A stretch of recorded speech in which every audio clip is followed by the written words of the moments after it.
obviously, but, well, there it is. There it is.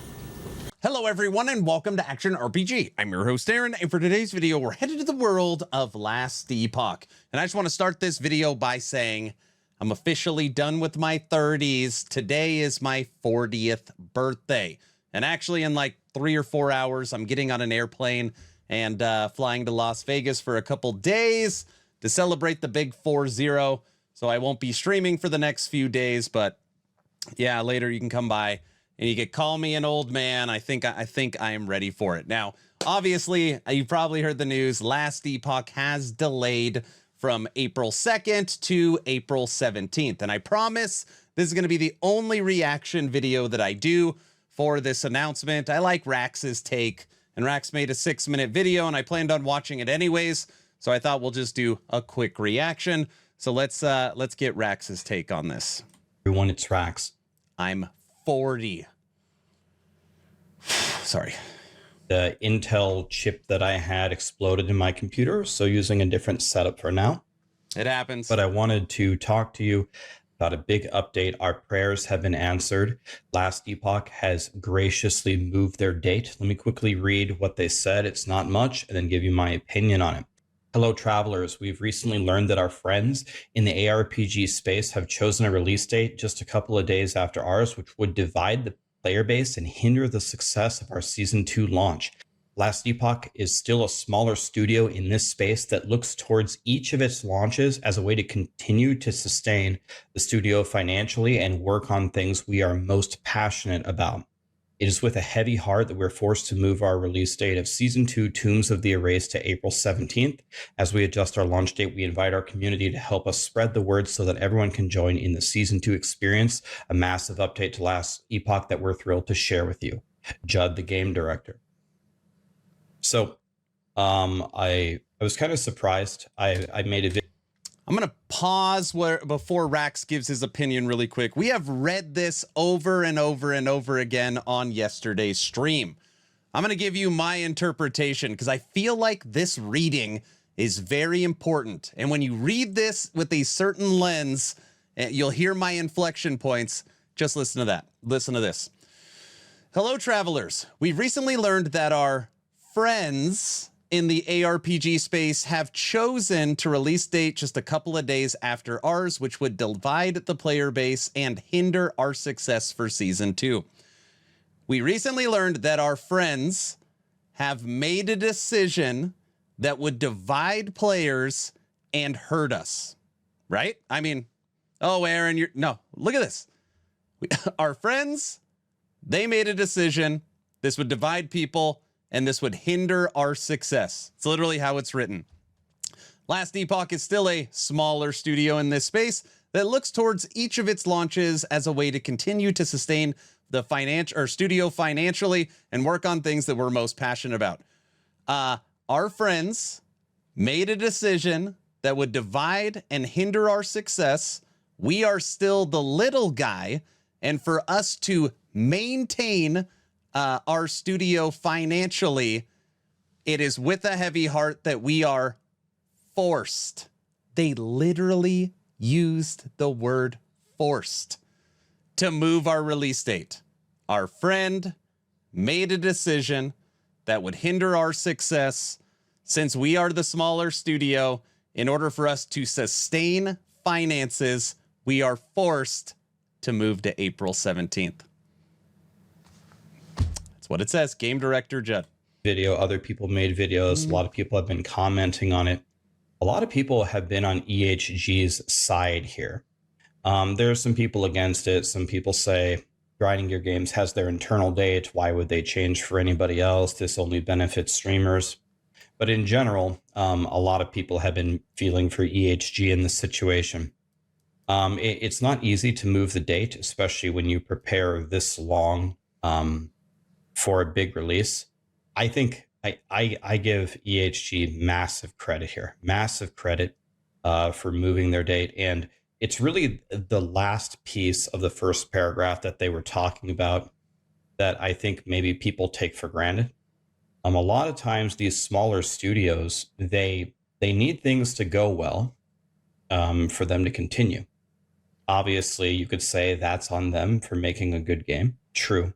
But I feel like EHG is trying their absolute best, with the time that they had to deliver us a very awesome season and a very awesome update. Yep. I'm super excited to play it.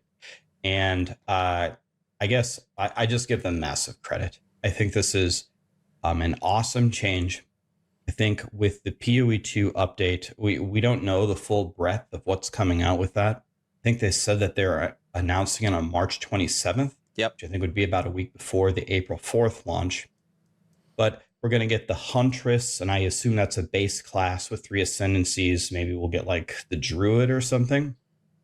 But that would give us about 2 weeks to blast it. And unless they have some colossal endgame updates, I mean, in that amount of time, you can actually play both of the new base classes and one of the ascendancies at least.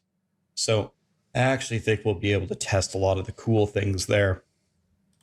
And then now, I do agree with what he's saying. So emotional Aaron gets very pissed off. Stand your ground. I hate the idea of David bending the knee to Goliath. That's what I keep saying over and over again. You should stand on your content. If your content is good, you shouldn't have to move the date. The gamers are going to show up, right? That's emotional Aaron. That's my take, being so heavily invested in EHG and Last Epoch. But I don't think it's the quality that EHG is worried about. I think what they're worried about is the eyes. If they have an amazing product, but nobody sees it because they're all playing PoE2, then what's the point? And obviously the business side of things, yeah, I mean, financially, it probably makes sense to move it, but emotionally, I'm upset. And go blast Last Epoch to see how cool the updates are to the end game, the crafting. I mean, it's literally everything about the game. But I think the most important piece here is not only like the goodwill from Last Epoch toward the community to, I think it's not just streamers who benefit this. I think the players benefit as well. Yes, the people who only play Last Epoch, who wanted to play as early as possible on April 2nd, it hurts that demographic. But a lot of ARPG players, in my experience, enjoy multiple games, enjoy the different launches. And when they're on top of each other, it just does a lot of people no favors. I think the problem has been the delivery of some people. Basically like, man, we can't milk Last Epoch and milk PoE2. I wish they would spread it out. Like, I think the delivery over the last couple weeks has been atrocious in some ways, which does set streamers up as be bad. I can care less. Like, if it was the 4th and the 2nd, I would be playing only Last Epoch. I still don't even know if I'm going to play PoE2 yet, but yeah. I think streamers set themselves up to be the bad guys on this one. So I give them massive credit here, and I am really hoping that their season is amazing. There's no crashing. It will be. Love the updates. I think they're doing some new things in the shop or something that you can buy. I'm definitely going to be buying stuff to support them because I would love to see what they can cook up. I think they said in one of their dev updates or interviews, they said they have ideas already listed out for years. And Last Epoch doesn't have a battle pass. It's just whatever the base cost was that we paid. What was it? $30? I can't even remember. Last Epoch, $35, takes care of all future content, all seasons, all DLCs, all expansions, no battle pass. So I'm personally going to do everything that I can to support them, especially after they were gracious enough to move their date. So now we have on the 4th, we have PoE2. On the 17th, we have Last Epoch. I believe on the 29th, we have Diablo 4. And then the day after that, the 30th, more bad timing, we have the No Rest for the Wicked update, which is the Souls-like ARPG. And they said that they doubled the size of their game and they made a new endgame.